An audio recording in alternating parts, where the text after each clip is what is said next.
Eh bien bonjour à toutes et à tous et bienvenue dans cette nouvelle vidéo sur l'actualité de l'AS Saint-Étienne. Je suis très heureux de vous retrouver aujourd'hui pour parler des dernières informations concernant notre club. Tout d'abord, nous allons faire un point sur le mercato avec un milieu de terrain qui évolue en Afrique qui est pisté par l'AS Saint-Étienne. Ensuite, on va parler d'un jeune espoir de l'AS Saint-Étienne, Lucas Gourna, qui serait en bonne voie pour prolonger. Puis, nous allons parler de Romain Mouma qui n'est officiellement plus stéphanois et qui aurait des touches du côté de Nice. Et enfin, pour terminer cette vidéo, il faut que je parle des nouveaux maillots qui sont sortis aujourd'hui. Ça y est, les 3 nouveaux maillots de l'AS Saint-Étienne sont officiellement sortis. Donc tout d'abord, comme je l'ai dit, ce point sur le mercato, avec un milieu de terrain qui évolue dans le club de Al Ahly. Il s'agit du jeune Aliou Dieng.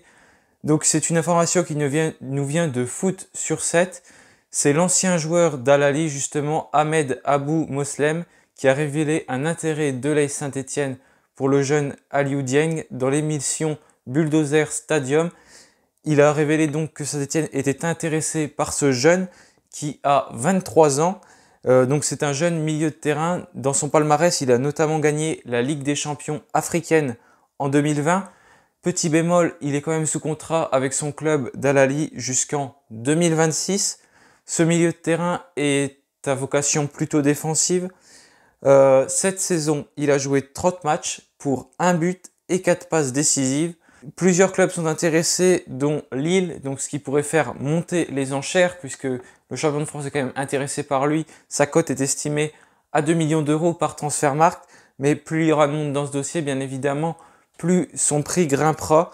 Il compte également 12 sélections avec le Mali et il a marqué un but. Il a également des sélections avec le Mali en U23, 6 sélections.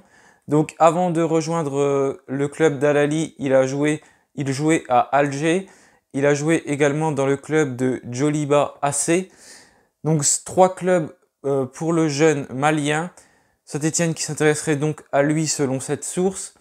C'est pas le poste que l'on privilégie en ce moment, donc je ne sais pas si ça va évidemment se faire puisqu'il y a d'autres priorités, notamment du côté de l'attaque et du côté du poste de latéral droit et défenseur central où il manque cruellement du monde. Latéral droit, on a peut-être Masson qui va prendre la place de Debuchy, mais on a beaucoup d'incertitudes sur Masson. Est-ce qu'il va retrouver tout de suite son niveau de quand il n'était pas encore avec cette blessure au ligament croisé?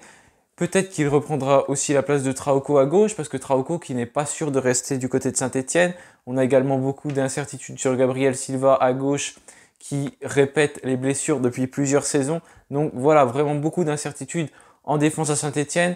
Et puis, niveau défense centrale avec Paypa Cissé qui ne prolongera pas du côté de Saint-Étienne, vu son option d'achat de 13 millions d'euros qui est beaucoup trop élevé pour les Verts. Donc je ne suis pas persuadé que ce transfert ait lieu, puisque comme je l'ai dit, donc il y a d'autres priorités, et notamment en attaque et en défense.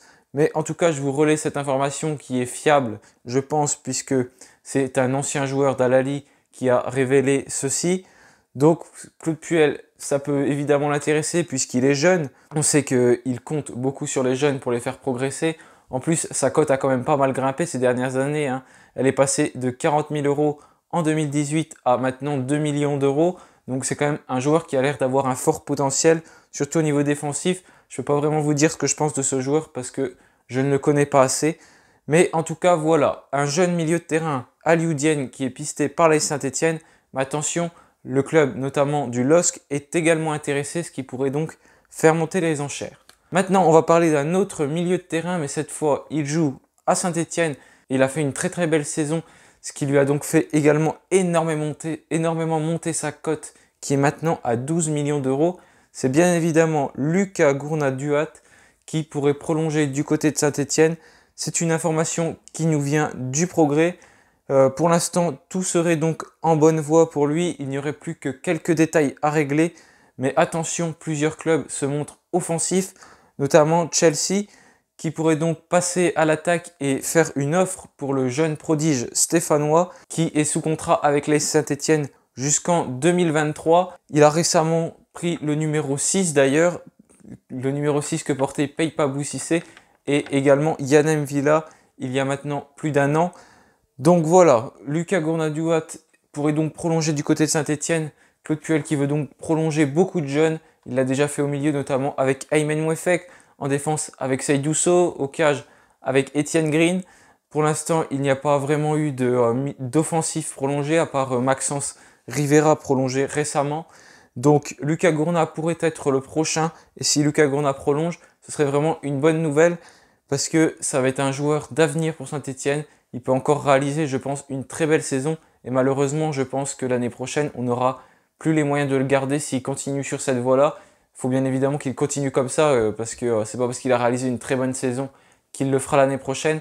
En tout cas, tout est réuni, je pense, pour qu'il réalise une excellente saison également l'année prochaine. Pour l'instant, il est évalué à 12 millions d'euros. Il n'a même pas encore 18 ans. Il va les fêter en août. Donc, c'est vraiment un joueur à potentiel exceptionnel.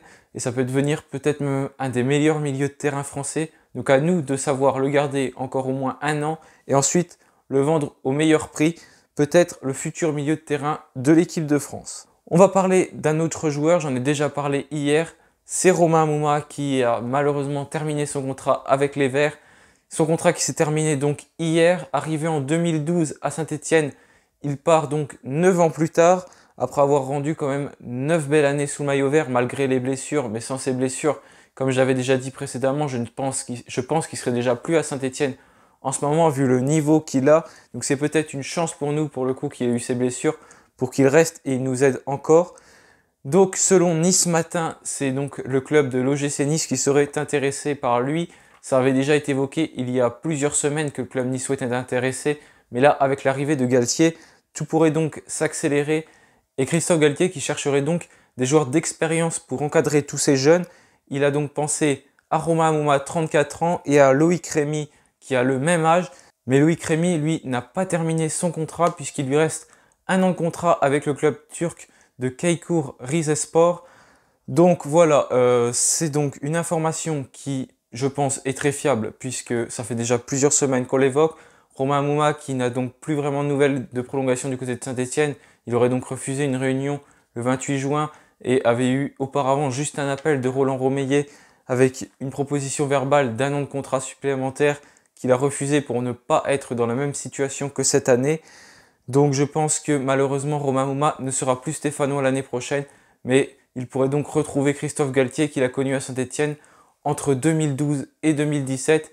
Donc je pense que le coach de Nice, qui est donc Galtier, pourrait faire pencher son choix et donc qu'il rejoigne Nice serait tout à fait quelque chose de pas surprenant, comme il connaît très bien Christophe Galtier et il l'a vraiment beaucoup côtoyé.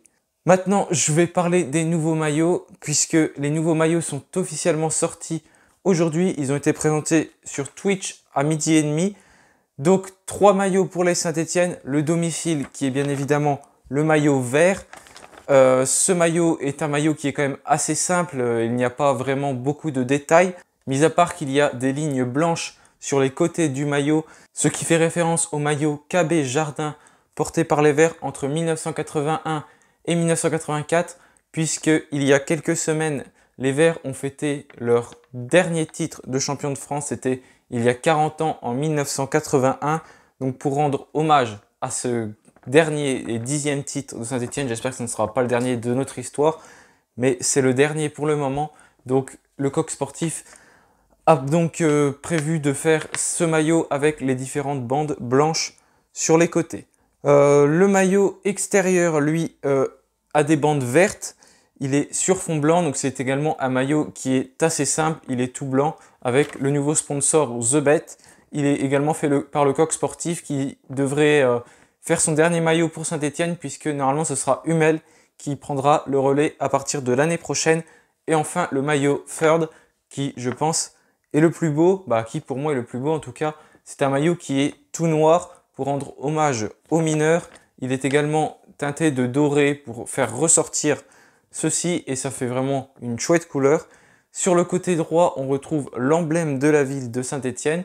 On retrouve le sponsor The Bet au milieu et à gauche l'écusson de Saint-Etienne qui est directement cousu sur le maillot, incrusté au maillot plutôt.